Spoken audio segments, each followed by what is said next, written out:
Sometimes you hear people talking about three-tiered account structures when it comes to managing finance.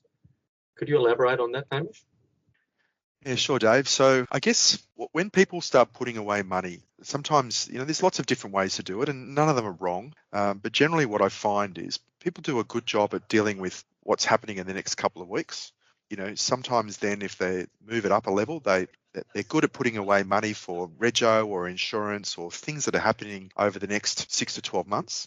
And they're usually the first two buckets or the two things that we talk about when we talk about budgeting and cash flow management. I guess the third one I find is the one that people don't tend to really think about, which is the decisions that require finances and money, right, that are more than 12 months away. So, and being really deliberate about that, putting a name to it. So, quite often when I talk to people, I'll say, so have you got money for, long-term purposes? And they'll say, oh yeah, I've got a rainy day account. And then when you dig that little bit further and you say, so what's that rainy day account for? What specifically are you putting away money for? Not all, but a lot of people will then sort of go, oh, I don't really have any goals in place. It's just money, in case I need it.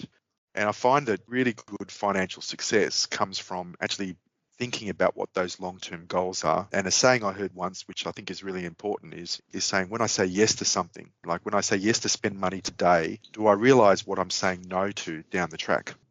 Practically speaking, what style of clients are you finding adopting these structures? Is it sort of people in their 20s and 30s or people closer to retirement?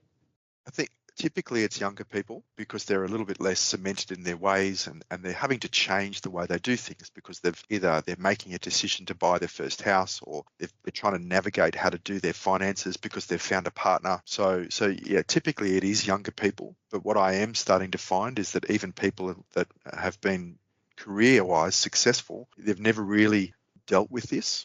And COVID was an interesting example because a lot of people had to really think about what does it mean to tighten the belt? What does it mean to really reevaluate what we're spending our money on, when there was a risk that some of that income might not be there tomorrow or next month or so on. So Matt, people looking to go the next step in their property life, what should they do?